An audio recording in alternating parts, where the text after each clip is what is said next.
नमस्कार मित्रों, मैं Arun Sharma online exam coach के ऑनलाइन प्लेटफॉर्म पर आपके साथ हूँ। और ये पॉलिटी की क्लास है। अभी ये जो सीरीज़ चल रही है ये UP triple S C PT के एग्ज़ाम को ध्यान में रखते हुए बनाई जा रही है। तो जो संविधान के महत्वपूर्ण भाग हैं, महत्वपूर्ण पार्ट हैं, वो सभी पार्ट यहाँ पर कराए जा रहे हैं। जो संविधान के महत्वपूर्ण भाग हैं, जो संविधान के पार्ट हैं, वो यहाँ पर कराए जा रहे हैं। तो यहाँ पर देखने वाली बात यह है, यहाँ पर देखने वाली चीज़ ये है कि आज हम जो टॉपिक कंप्लीट करने वाले हैं, आज जो हम टॉपिक कंप्लीट करने वाले हैं वो अनुसूचियों को करने वाले हैं। आज जो हम टॉपिक यहाँ पे कंप्लीट करेंगे वो अनुसूचियों के टॉपिक को कंप्लीट करेंगे। तो मूल संविधान में कितनी अनुसूचियां थीं, कैसे अनुसूचियां बढ़ी, कौन कौन सी अनुसूचियां हैं, उनमें क्या क्या चीज़ें हैं, एग्जाम के दृष्टिकोण से कौन कौन सी चीज़ें इंपॉर्टेंट हैं, तो इन चीज़ों पर हम यहाँ पे चर्चा करेंगे। तो आज का जो हमारा टॉपिक है वो है संविधान की अनुसूचियाँ या शेड्यूल। संविधान की अनुसूचियाँ या शेड्यूल। तो हमारा जो टॉपिक है बच्चा वो क्या है? संविधान की अनुसूचियाँ, संविधान की अनुसूचियाँ या शेड्यूल।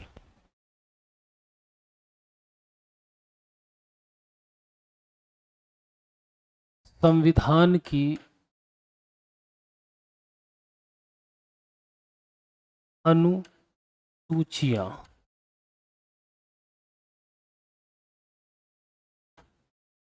देखिए, पहले अनुसूचियाँ हैं क्या?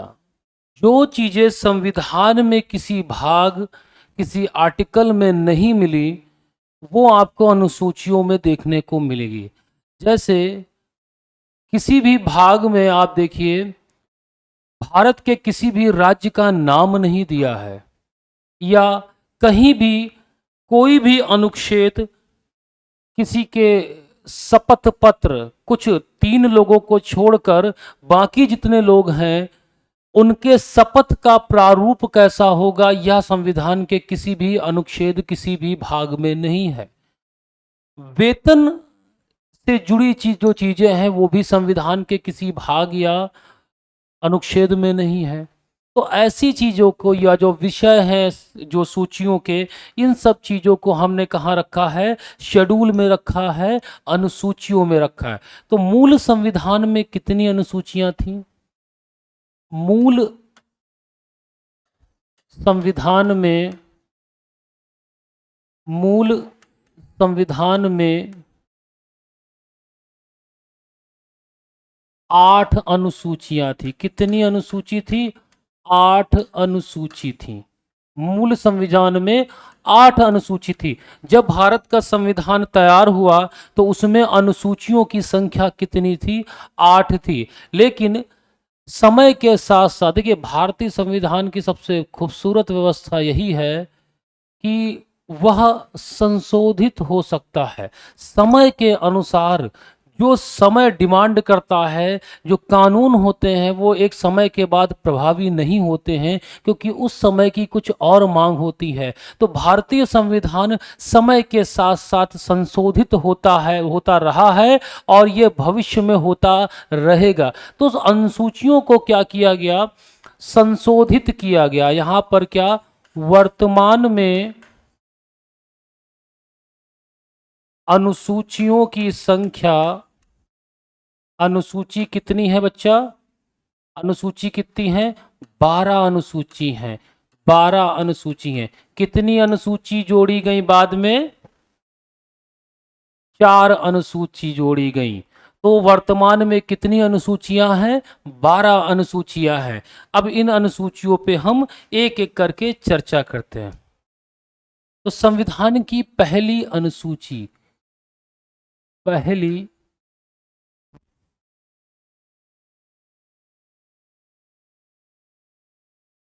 पहली अनुसूची, अनुसूची, पहली अनुसूची किससे संबंधित है? तो आप इस चीज को ध्यान रखिएगा। पहली अनुसूची किससे संबंधित है? पहली अनुसूची, ये कलर दिखाई नहीं पड़ेगा इस पे।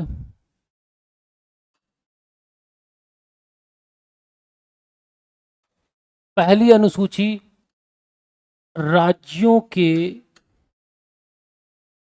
नाम एवं उनके राज्य क्षेत्र से। जो संविधान की पहली अनुसूची है वह राज्यों के नाम से संबंधित है और उनका जो राज्य क्षेत्र है, कहाँ तक उनका विस्तार है, उनके राज्य क्षेत्र से संबंधित है। और इसी में संघ शासित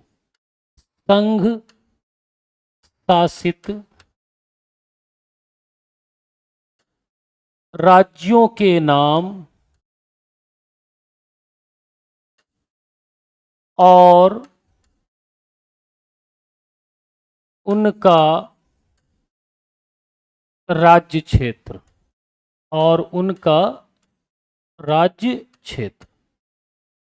बात समझ में आई? तो संविधान की पहली अनुसूची जो है वह किससे संबंधित है?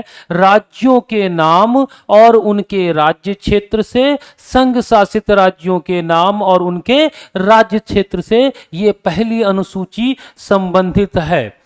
यहां पर एक चीज का ध्यान रखिएगा, 28 राज्य और हमारे यूटी है। अब जब भी यहां पर परिवर्तन होगा, ध्यान से देखिए, नोट डाल के चीज लिख रहे हैं, ध्यान से देखिए।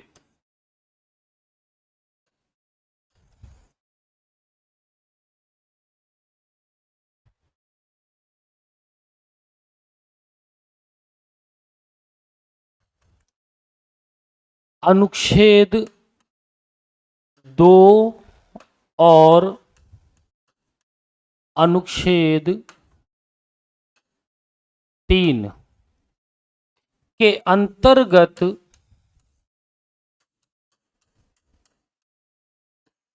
नए राज्य का निर्माण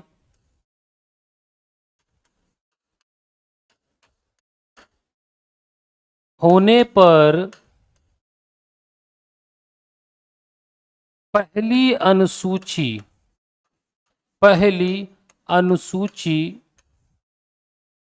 में संशोधन आवश्यक है। क्या है? आवश्यक है। बात समझ में आई? देखिए, राज्यों का नाम और उनका राज्य क्षेत्र, संघ शासित राज्यों का नाम और उनका राज्य क्षेत्र, यहां पर मतलब यह है कि अगर आप इस चीज को देखते हैं कि कोई जैसे जम्मू कश्मीर राज्य की श्रेणी में पहले हुआ करता था, लेकिन जब उसे यूटी बनाया गया तो उसका नाम और उसका क्षेत्र कहां चला जाएगा? यूटी वाले कॉलम में चला जाएगा। तो जब भी अनुच्छेद 2 और 3 के अंतर्गत कोई नया राज्य बनेगा तो संविधान की पहली अनुसूची में संशोधन करना आवश्यक है। तो आप इस बात को जान चुके हैं कि संविधान की पहली अनुसूची राज्यों के नाम, संघ शासित राज्यों के नाम और उनके राज्य क्षेत्रों से संबंधित है। इतनी बात क्लियर हुई? अब चलिए दूसरी अनुसूची देखते हैं। दूसरी जो अनुसूची है वो संबंधित है आपकी वेतन भत्ते और पेंशन से। किससे? वेतन भत्ते और पेंशन से। तो जो दूसरी है अनुसूची, वो किससे संबंधित है? वो संबंधित है वेतन, सैलरी से, भत्ते और पेंशन।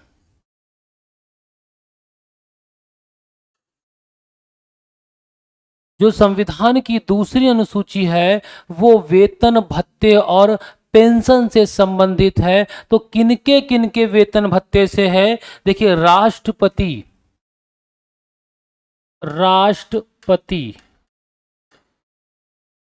राष्ट्रपति का जो वेतन है वह किससे संबंधित है? वह संबंधित है आपका दूसरी अनुसूची से। राज्यपाल,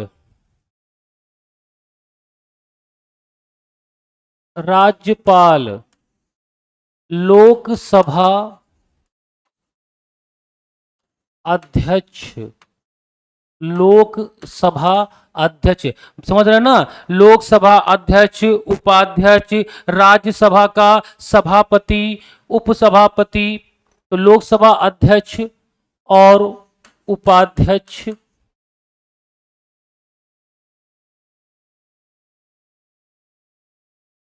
राज्यसभा का सभापति और उप सभापति। आप यहां पे देखिए, ये उपराष्ट्रपति यहां नहीं है, उपराष्ट्रपति यहां पर नहीं है, बात समझ रहे हैं। अब यहां पर राज्य में जो विधान सभाएं हैं, यानी विधान सभा का अध्यक्ष और उपाध्यक्ष, विधान परिषद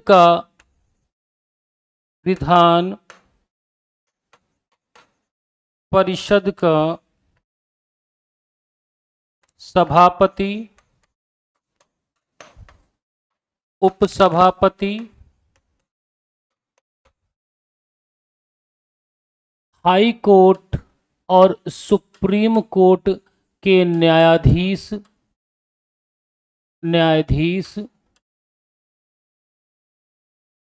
और सीएजी।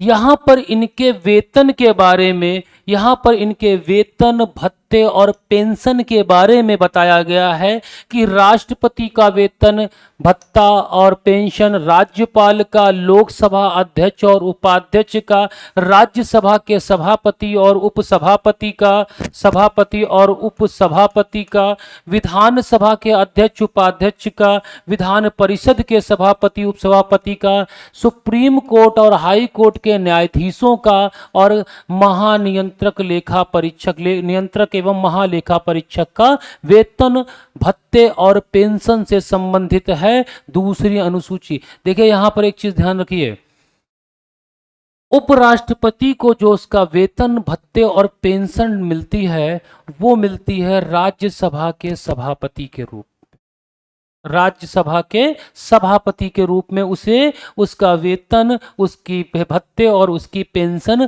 दी जाती है। तो इस चीज को आप ध्यान रखेंगे। तो संविधान की दूसरी अनुसूची किससे संबंधित है? संविधान की दूसरी अनुसूची आपकी संबंधित है किससे? वेतन, भत्ते और पेंशन से। इतनी बात समझ में आई? बोलिए, इतनी बात समझ में आई?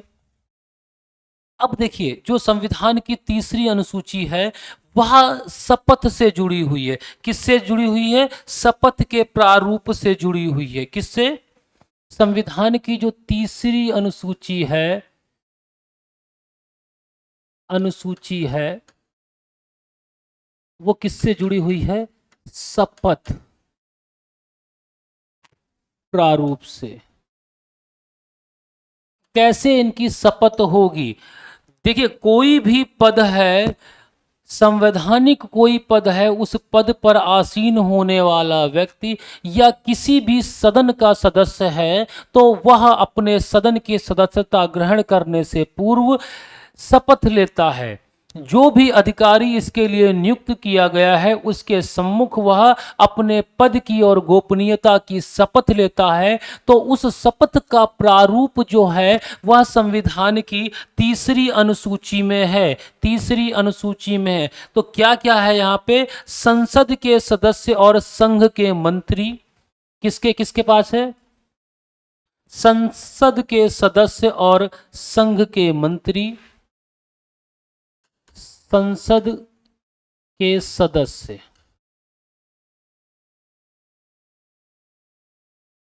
संघ के मंत्री, संसद के जो सदस्य हैं, संघ के मंत्री हैं, इनकी शपथ न्यायाधीशों की शपथ, न्यायाधीशों की शपथ, राज्य विधान मंडल के सदस्यों की शपथ। तो यहां पर देखिए, राज्य विधान मंडल के सदस्य, राज्य विधान मंडल के सदस्य, राज्य के मंत्री,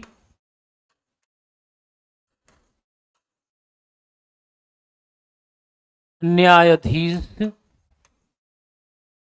न्यायाधीश, सीएजी, नियंत्रक एवं महालेखा परीक्षक। तो इनकी शपथ का जो प्रारूप है वो कहां पर है? वह अनुसूची 3 में है। संसद के सभी सदस्य, संघ के मंत्री, राज्य विधानमंडल के सदस्य, राज्य के मंत्री, न्यायाधीश और सीएजी महानियंत्रक लेखा परीक्षक, इनकी शपथ का प्रारूप कहां पर है? इनका प्रारूप है आपका अनुसूची 3 में। अब यहां पर एक चीज देखिएगा, राष्ट्रपति,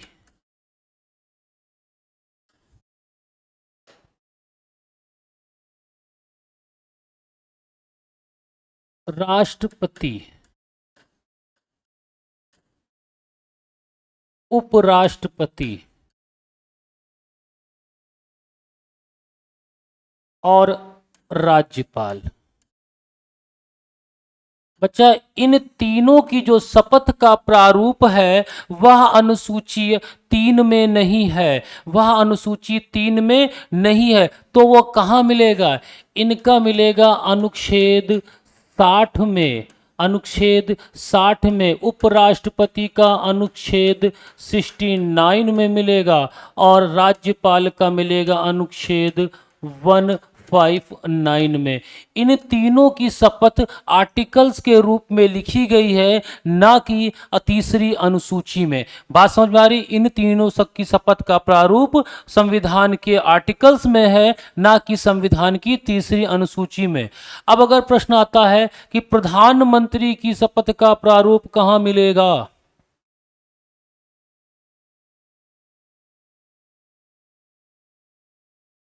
संसद के सदस्य के रूप में, तो अनुसूचित संबंधित आर्टिकल से कोई भी उसका मतलब नहीं है। तो यहाँ पर हमने पहली, दूसरी और तीसरी अनुसूची के बारे में जाना है। अब हम आगे बढ़ते हैं। आती है संविधान की चौथी अनुसूची। संविधान की चौथी अनुसूची किससे संबंधित है? देखिए, संविधान की चौथी अनुसूची, अनुसूची, चौथी अनुसूची संबंधित है राज्यसभा में, सभा में सीट या स्थानों का आवंटन। राज्यसभा में किस राज्य की कितनी सीटें हैं या संघ शासित राज्य की कितनी सीटें हैं, इससे संबंधित है। संविधान की चौथी अनुसूची राज्यसभा में सीटों के स्थान के बंटवारे से संबंधित है। उसमें किस राज्य की कितनी सीटें हैं ये उससे संबंधित है। तो कितने? 28 राज्य हैं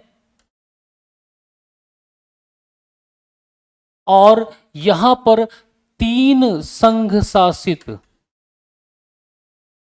3 संघ शासित राज्य, 3 संघ शासित राज्य हैं। उनकी सीटों का वर्णन किया गया। कौन कौन से? दिल्ली, पुदुचेरी और जम्मू कश्मीर। कौन कौन से? दिल्ली, पुदुचेरी, दिल्ली, पुदुचेरी और कौन सा है? और कौन सा है बच्चा? जम्मू कश्मीर, जम्मू और कश्मीर। और कौन सा है? जम्मू और कश्मीर। इतनी बात समझ में आई? अब देखिए यहां पर एक चीज और है। एक चीज क्या है कि आर्टिकल,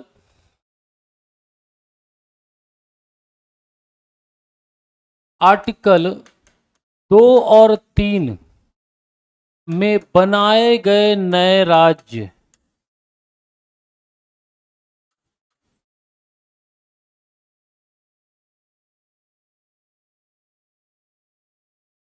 बनाए गए नए राज्य के बाद इस अनुसूची में, इस अनुसूची में संशोधन करना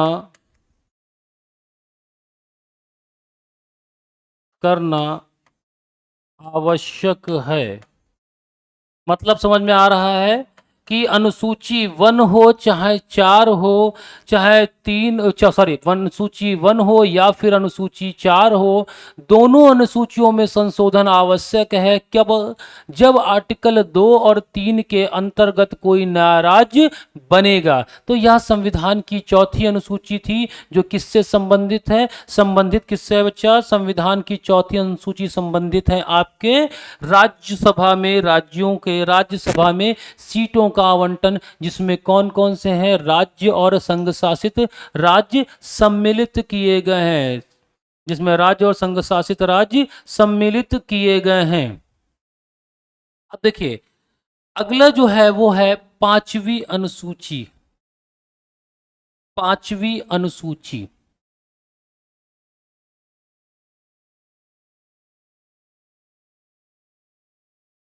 अनुसूची पांचवी अनुसूची क्या कहती है? देखिए पांचवी अनुसूची जो है वो प्रशासन से संबंधित है, प्रशासन एवं नियंत्रण से संबंधित है। तो किसके प्रशासन और नियंत्रण से संबंधित है? अनुसूचित जाति और जनजातीय क्षेत्रों के प्रशासन और उनके नियंत्रण से संबंधित है। किससे संबंधित है? अनुसूचित जाति, शेड्यूल कर SC और अनुसूचित जनजाति के क्षेत्रों के प्रशासन और नियंत्रण, के क्षेत्रों के प्रशासन और नियंत्रण से संबंधित है। बात समझ में आई कि जो अनुसूची, ये जो अनुसूची आपकी पांचवी अनुसूची है वह SC और ST के जो क्षेत्र हैं उनके प्रशासन और उससे नियंत्रण से संबंधित है। अब आती है छठवीं।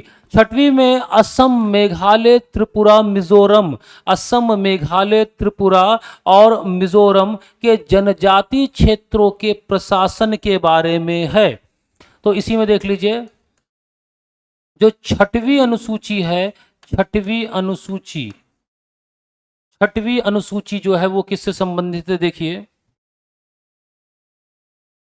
छठवीं अनुसूची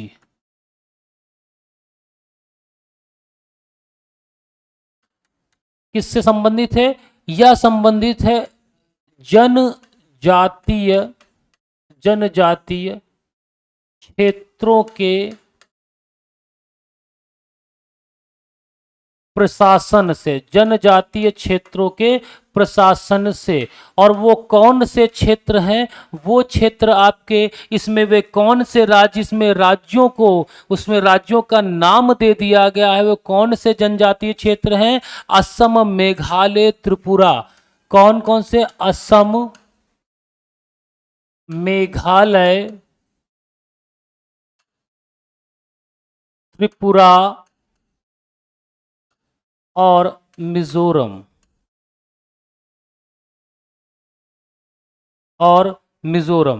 बात समझ में आ रही है कि ये जो राज्य है इनमें जो जनजातीय क्षेत्र में है इनके प्रशासन से संबंधित है।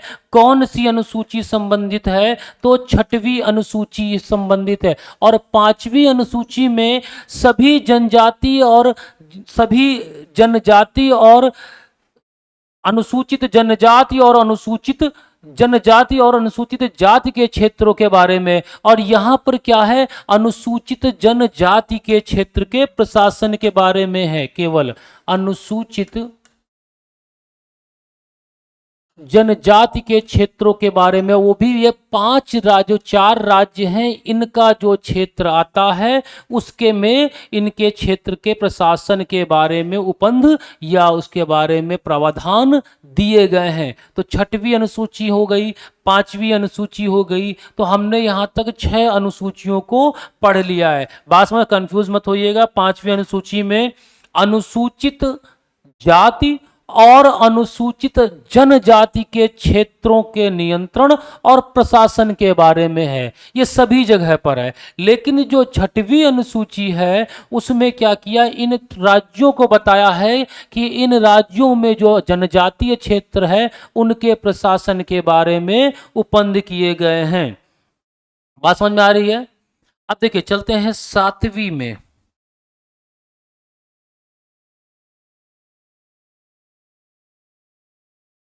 7वीं अनुसूची,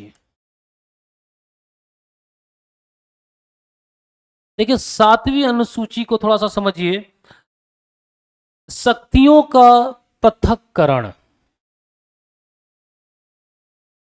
फेडरल सिस्टम या संघीय व्यवस्था का जो है वो है शक्तियों का पृथक्करण, स्पष्ट बंटवारा शक्तियों का। तो शक्तियों का बंटवारा मतलब है कानून बनाने की शक्ति। तो उसके लिए विषय होते हैं कि किन विषयों पर कानून बनाया जाता है।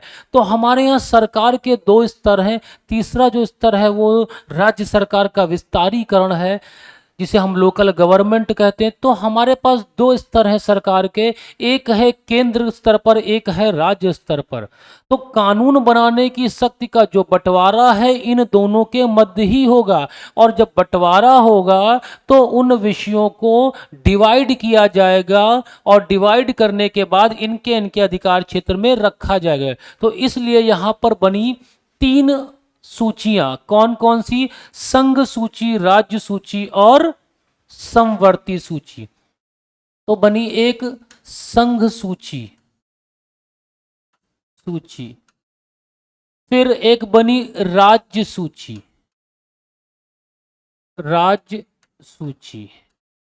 और एक बनी समवर्तीय सूची।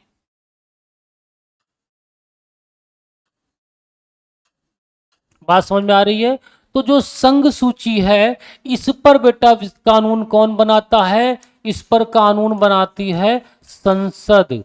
संसद कानून का निर्माण करती है, कानून का निर्माण करती है, संसद कानून का निर्माण करती है। और जो राज्य सूची है इस पर कानून का निर्माण कौन करता है? राज्य का विधानमंडल। राज्य विधानमंडल कौन कर रहा है? राज्य विधानमंडल कानून का निर्माण करती है।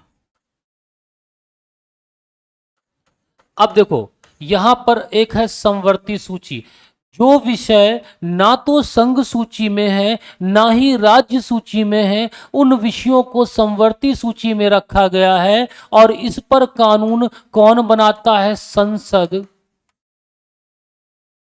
और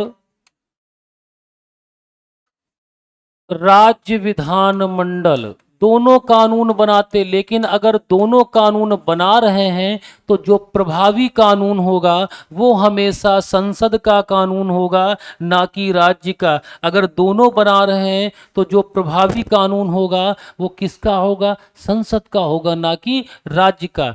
तो ये हमारे हैं 7वीं अनुसूची किससे संबंधित है? संघ सूची, राज्य सूची और समवर्ती सूची से संबंधित है।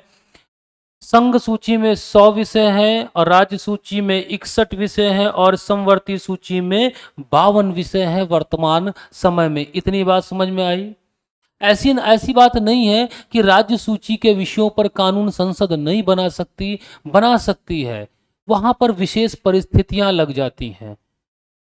एक तो आर्टिकल 249 है या आपातकाल लगा, तो ऐसी परिस्थितियों में राज्य सूची के विषयों पर कानून संसद को बनाने का अधिकार मिल जाता है। तो 7वीं अनुसूची किससे संबंधित है? 7वीं अनुसूची आपकी संघ, राज्य और समवर्ती सूचियों से संबंधित है। इतनी बात समझ में आई?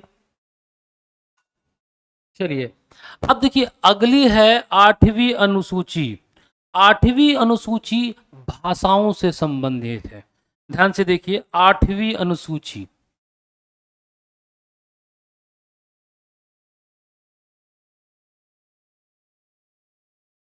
अनुसूची, आठवीं अनुसूची किससे संबंधित है?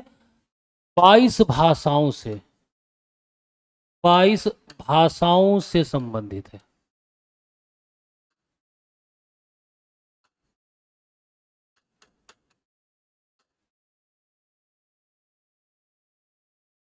कितनी भाषाओं से? 22 भाषाओं से यह अनुसूची संबंधित है। लेकिन यहाँ पर एक चीज आप ध्यान रखिए, मूल संविधान में जब इस अनुसूची को बनाया गया तब इसमें जो भाषाएं रखी गई उनकी संख्या 14 थी, उनकी संख्या 14 थी। लेकिन वर्तमान में कितनी है? 22 भाषाएं हैं। तो ध्यान रखिएगा, मूल संविधान में, मूल संविधान में कितनी भाषाएं थी? 14 भाषाएं थी। कितनी भाषा जोड़ी गई? मूल संविधान में 14 भाषाएं थी। अब समय समय पर संशोधन हुआ और संशोधन के बाद इसमें क्या किया गया? भाषा जोड़ी गए। जैसे 21वें संविधान संशोधन द्वारा सिंधी जोड़ी गई। कौन सी भाषा? सिंधी भाषा। कब जोड़ी गई? 21वें संशोधन द्वारा 1967। बात समझ में आई? तो एक भाषा ये जोड़ दी गई, एक भाषा ये जोड़ दी गई। अब एक सिंधी हो गई, यानी 15 हो गई, एक भाषा ये जोड़ दी गई। इसके बाद कोंकणी, नेपाली और मणिपुरी, कोंकणी, नेपाली और मणिपुरी। 1992 में क्या हुआ? कोंकणी, नेपाली और मणिपुरी को जोड़ा गया। कोंकणी, नेपाली और मणिपुरी को जोड़ा गया।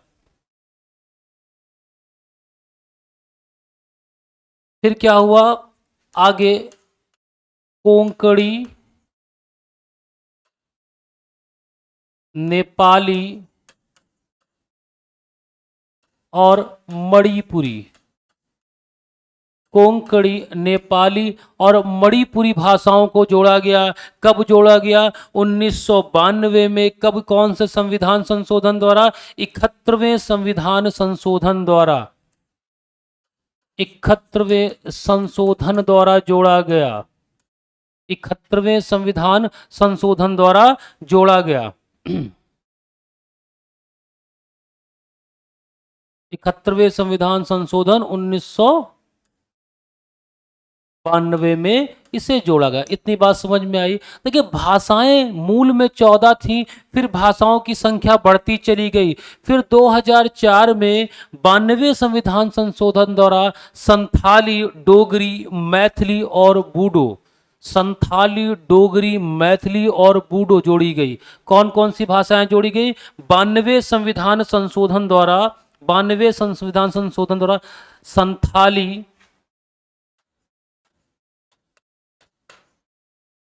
मैथिली, वूडो, संथाली, मैथिली, वूडो और डोगरी, डोगरी, डोगरी भाषा जोड़ी गई। डोगरी भाषा जोड़ी गई। और कब जोड़ी गई? 92वें संविधान संशोधन 92 संशोधन द्वारा, 92 संशोधन द्वारा इसे जोड़ा गया। तो मूल संविधान में भाषाएं कितनी थी? 14 थी। लेकिन आठवीं अनुसूची में संशोधन के बाद कितनी भाषाएं हो गई हैं? 22 भाषाएं हो गई हैं। कितनी भाषाएं हो गई हैं? 22 भाषाएं हो गई हैं। यहां तक कोई दिक्कत? यहां तक किसी प्रकार की समस्या? अब यहां पर 8 अनुसूचियां हमने पढ़ी हैं, यानी मूल संविधान में जितनी अनुसूचियां थीं उन सभी अनुसूचियों को हमने यहां पर पढ़ लिया है। अब संशोधन के बाद 4 अनुसूची जोड़ी जाएंगी, एक 9वीं अनुसूची, एक 10वीं अनुसूची, एक 11वीं अनुसूची और एक 12वीं अनुसूची।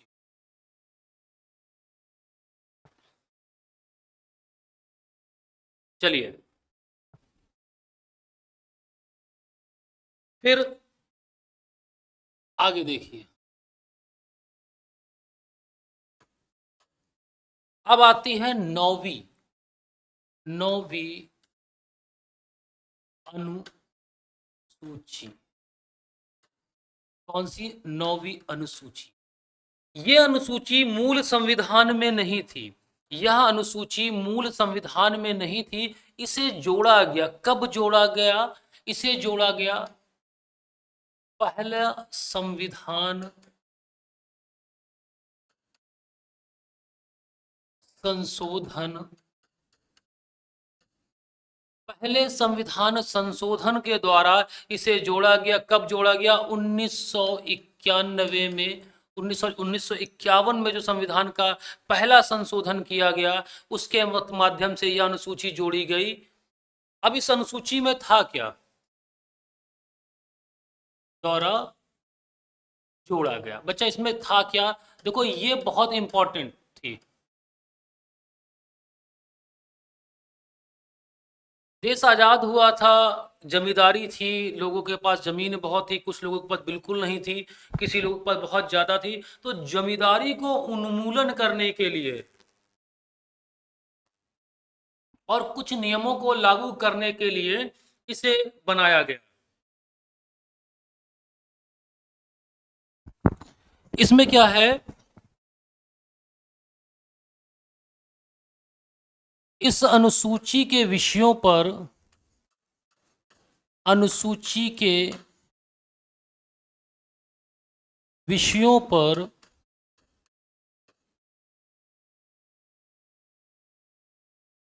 न्यायालय हस्तक्षेप नहीं कर सकता। यानी इस अनुसूची में जो विषय होंगे उन पे न्यायालय हस्तक्षेप नहीं कर सकता। कहने का मतलब यह है कि यह अनुसूची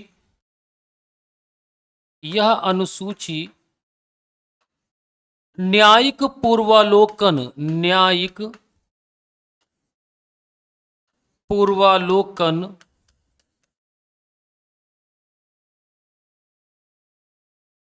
से न्यायिक पूर्वालोकन से परे है, न्यायिक पूर्वालोकन से वंचित है। यानी न्यायालय जो अपनी न्यायिक पूर्वालोकन की शक्ति है कि वह संसद के द्वारा बनाए गए किसी कानून पर न्यायिक पूर्वालोकन कर सकती है, उसका पूर्वालोकन कर सकती है, उससे यह परे है। इस अनुसूची में जो भी विषय रखे जाएंगे उसमें न्यायालय क्या हस्तक्षेप नहीं कर सकता, उसमें न्यायालय हस्तक्षेप नहीं कर सकता। और ये पहली बार कब जोड़ी गई? 1951 में, पहले संविधान संशोधन द्वारा।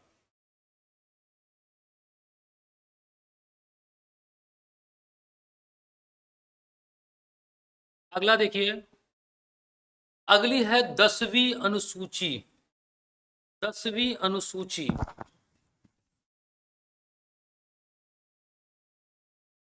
10वीं अनुसूची।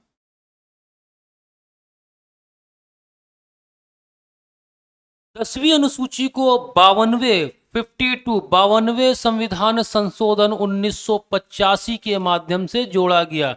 कब जोड़ा गया इसे? 52वें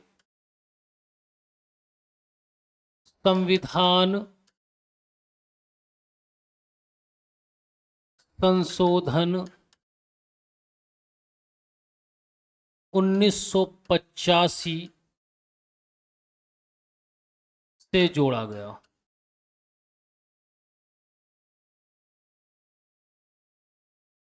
अब ये संबंधित किससे है?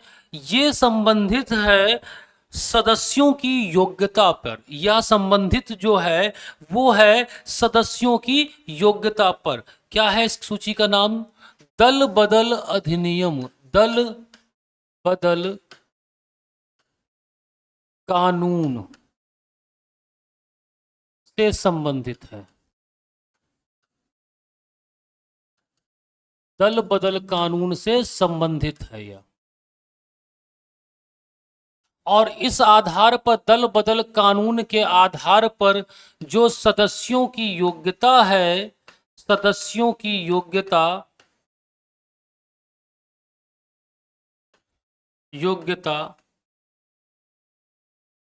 पर जो निर्णय है वो कौन लेता है?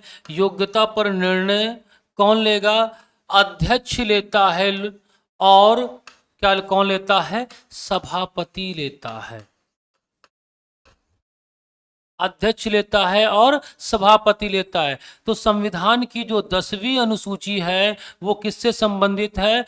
दल बदल अधिनियम से संबंधित है। इसे जोड़ा गया 52वें संविधान संशोधन के द्वारा, इसे जोड़ा गया। बात समझ में आ रही है?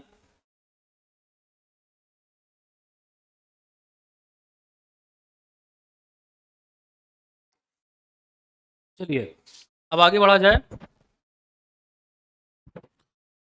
अब आगे देखिए, आगे है 11वीं अनुसूची। 11वीं अनुसूची और 12वीं अनुसूची, दो अनुसूचियां हमारे पास बची हुई है।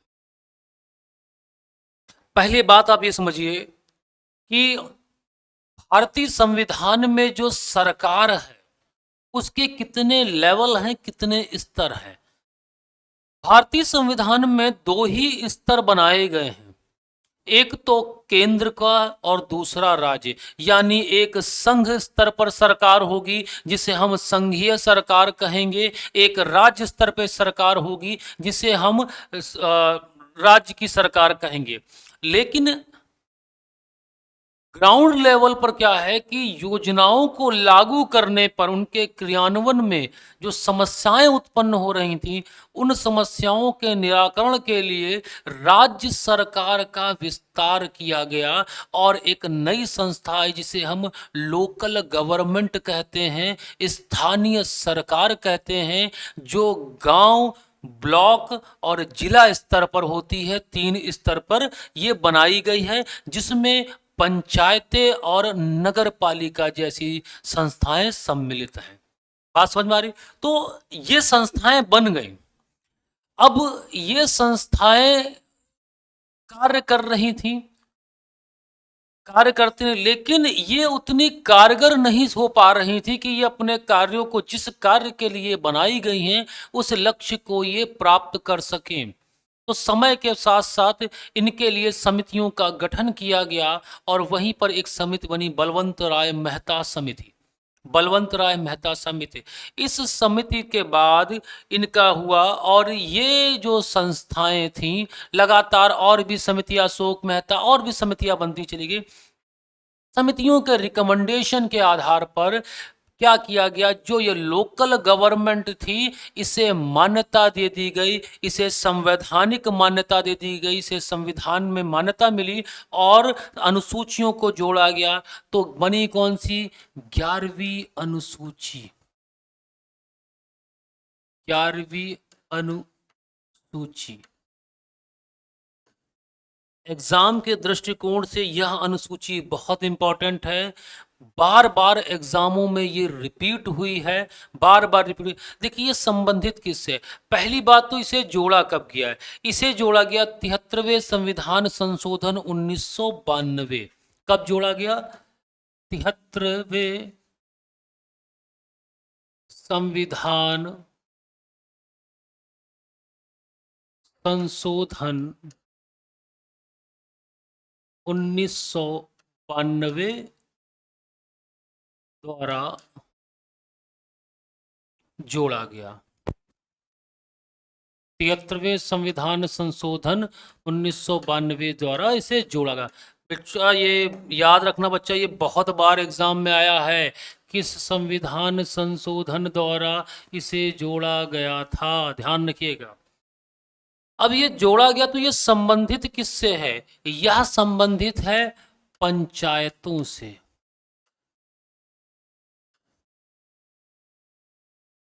संविधान की 11वीं अनुसूची किससे संबंधित है? पंचायतों को यह शक्तियां और अधिकार देती है, तो यह पंचायती राज से संबंधित है और इसे 73वें संविधान संशोधन के द्वारा जोड़ा गया। पंचायतों को संवैधानिक दर्जा दिलाने के लिए इस अनुसूची को जोड़ा गया। तो पंचायतों में अभी विषय हैं, 29 विषय हैं। तो इसके आधार पर हम समझते हैं कि जो पंचायतों को, अगर प्रश्न आता है कि पंचायतों को किस संविधान संशोधन के माध्यम से संवैधानिक दर्जा मिला, तो 73वां संविधान संशोधन। किस अनुसूची में पंचायतों का वर्णन है, तो वह कौन सी है, 11वीं अनुसूची। एग्जाम में बार बार आती है, तो इस अनुसूची को आप बिल्कुल ध्यान रखिएगा। भाग 9 एग्जाम के दृष्टिकोण से बहुत इंपॉर्टेंट है। प्रश्न जरूर आते हैं, अपना स्वरूप बदल के आते हैं, परिवर्तित और रिपीट होते रहते हैं, तो ये आप ध्यान रखिएगा। अगला है 12वीं अनुसूची। 12वीं अनुसूची, देखिए 11वीं अनुसूची हो गई, उसके बाद आई 12वीं अनुसूची। अब पंचायतों तो ग्राम स्तर की बात कर देती हैं।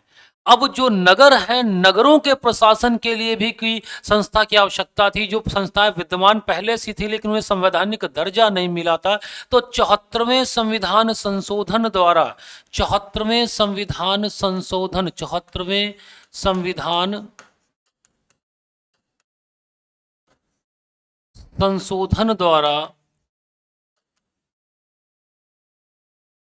जोड़ा गया 1992। और ये बच्चा संबंधित किससे है, नगरीय प्रशासन से, जिन्हें हम नगर पालिका कहते हैं। नगर पालिका तो किससे संबंधित है, नगरीय प्रशासन से, नगरीय शासन से संबंधित है, जिन्हें हम नगर पालिका कहते हैं। तो संविधान में कितनी अनुसूचियां हैं, 12 अनुसूची हैं। 4 अनुसूचियां बाद में जोड़ी गई। कब कब जोड़ी गई, पहले संविधान संशोधन द्वारा जोड़ी गई 9वीं अनुसूची। 52वें संविधान संशोधन द्वारा जोड़ी गई 10वीं अनुसूची। 73वें संविधान संशोधन द्वारा जोड़ी गई 11वीं अनुसूची और 74वें संविधान संशोधन द्वारा जोड़ी गई 12वीं अनुसूची। तो ये 12 अनुसूचियां हैं। इसमें पहली अनुसूची, चौथी अनुसूची, अनुसूची 8, अनुसूची 10, अनुसूची 11 और अनुसूची 12। ये एग्जाम में बार बार अनुसूचियां रिपीट हुई हैं, तो इन अनुसूचियों पर आप ध्यान रखिएगा। ये एग्जाम में रिपीट होती रहती हैं। तो मिलते हैं अगली क्लास में एक नए टॉपिक के साथ। तब तक के लिए धन्यवाद।